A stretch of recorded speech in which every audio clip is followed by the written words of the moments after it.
ভারত কথা মধ্য দিয়ে চালিত সকলকে স্বাগত। মনের কথা এই সময় বিষয় মনুষ্যত্বের বিকাশ প্রসঙ্গ। মনুষ্যত্ব বলতে আমরা মানুষের বৈশিষ্ট্যকে বুঝি। ক্রম বিবর্তনের বাদ অনুসারে পশু জগতের শ্রেষ্ঠ ও শেষ পরিণতি মানুষ। মানুষ যদি তাঁর মনুষ্যত্ব হারিয়ে পশুত্ব আচরণ করে তাহলে মনুষ্য দেহধারীকে মানুষরূপী পশুই বলা চলে। মানুষের ধর্ম হলো মনুষ্যত্ব, যা না থাকলে মানুষও আর মানুষ থাকে না। চাই পশুত্বের ওপর মনুষ্যত্বের আর মনুষ্যত্বের ওপর দেবত্বের আধিপত্য স্থাপন। পৃথিবীতে মানুষের সর্বশ্রেষ্ঠ কর্তব্য মানবতাবোধে উদ্বুদ্ধ হওয়া। মানুষের সেরা কাজ মানব সেবায় আত্মনিয়োগ করা। মনুষ্যত্বের চরিতার্থতা মানব মন্ত্রে দীক্ষিত হওয়া। একদিন মানবতাবোধের বাণীমন্ত্র নিয়েই আমাদের সভ্যতা গড়ে উঠেছিল, আর পরিপূর্ণ মনুষ্যত্বই ছিল মানুষের সবচেয়ে বড় পরিচয়। কিন্তু সভ্যতার ক্রমবিবর্তনের দিকে তাকালে একটি বাস্তব সত্য অত্যন্ত স্পষ্টভাবে আমরা প্রত্যক্ষ করি।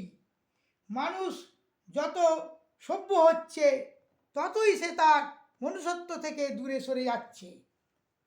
একদিন মানুষের কল্যাণকেই জীবনের কর্তব্যরূপে স্বীকার করে নিয়েছিল।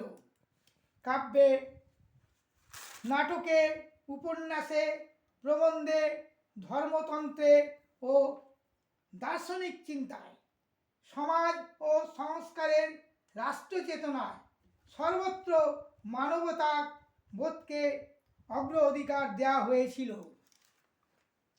ঈশ্বর স্বর্গীয় কল্পলোকের কল্পনার বাসিন্দা হয়ে রইলেন না, তিনি নেমে এলেন মর্ত্যের মানুষের কাছে।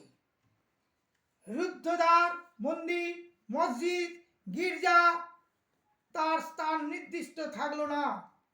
তিনি মিলিত হলেন ধুলাময় মাটির বুক চিরে।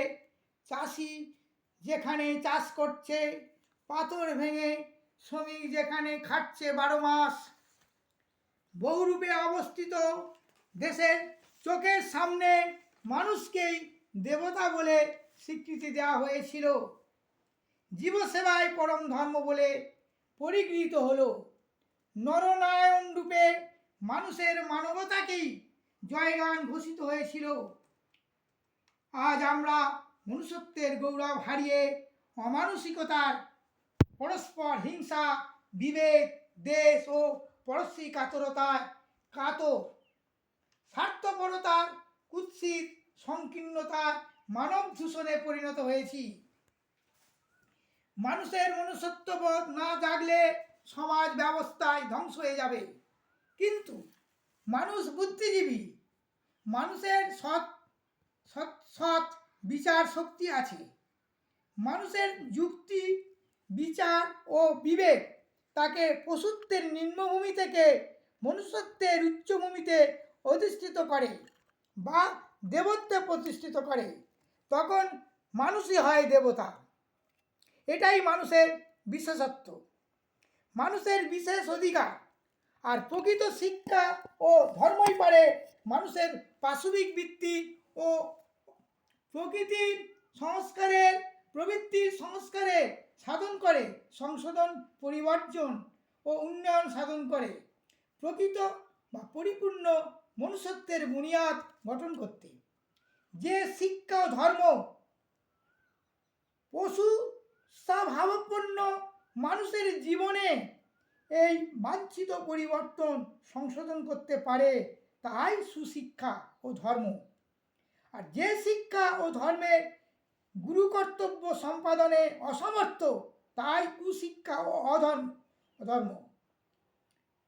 ধর্ম সত্য, ন্যায় ও সেবার সুমহান আদর্শে গঠিত ও পরিচালিত জীবন যথার্থই শিব সুন্দর হয় এবং দেবত্বের অমর জ্যোতিতে পরিস্নাত হয়ে থাকে।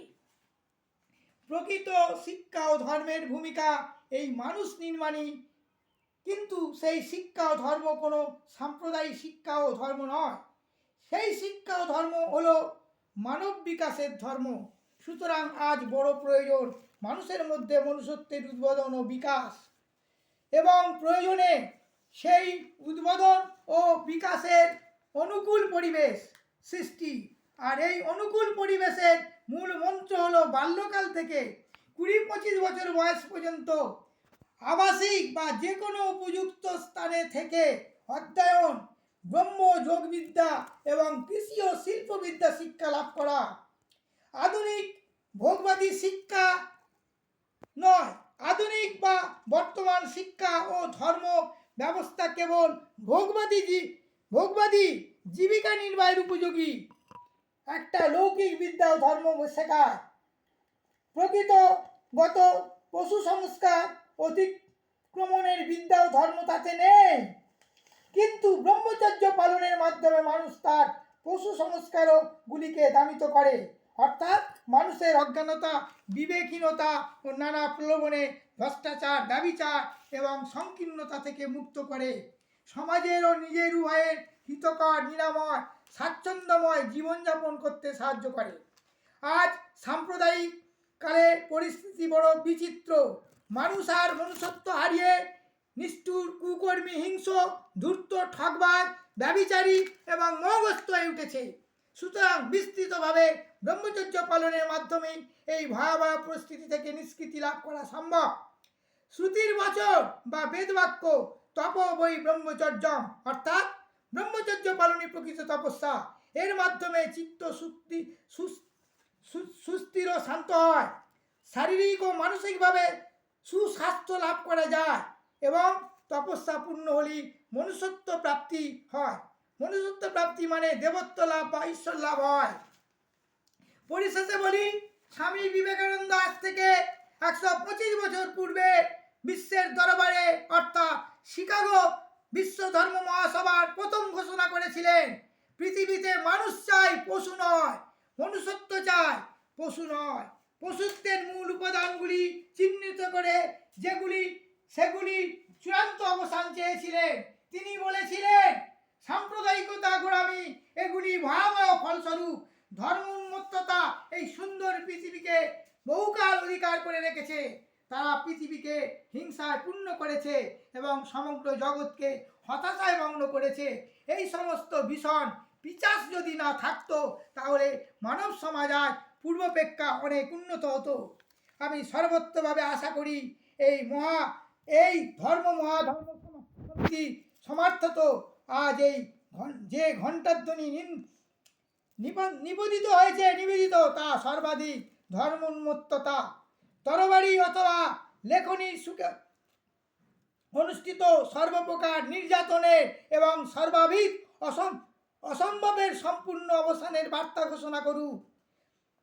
স্বার্থহীন ও স্পষ্ট ভাষায় বলিষ্ঠ কণ্ঠে স্বামীজি ওই আন্তর্জাতিক মঞ্চভূমি থেকে ঘোষণা করেছিলেন, কুপমণ্ডুকতার মতো সংকীর্ণ ভাবই জগতের সকল অশান্তির মূল।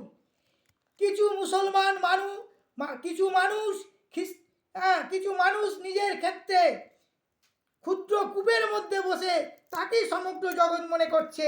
এই ক্ষুদ্র ক্ষুদ্র জগৎগুলির বেড়া ভাঙতে হবে এবং গড়ে তুলতে হবে আগামী দিনের সুখের পৃথিবী, যার বার্তা হবে বিবাদ নয় সহায়তা, বিনাশ নয় পরস্পরের ভাবগ্রহণ, মতবিরোধ নয় সমন্বয় ও শান্তি। মানব প্রগতির কোন পথে আজ? মানব প্রগতির বাঞ্ছিত পরিণতি কি আজ পৃথিবীর? এটি একটি মহামূল্যবান প্রশ্ন। এই প্রশ্নের সমাধান ও একটি মাত্র প্রয়াসে, তা মনুষ্যত্ব লাভ মানুষের। এটাই মানব প্রগতির প্রথম ধাপ, আর এটাই হোক পৃথিবীর অঙ্গীকার। শিকাগো বিশ্ব ধর্ম মহাসভার সেই আহ্বান জানিয়েছিলেন স্বামী বিবেকানন্দ।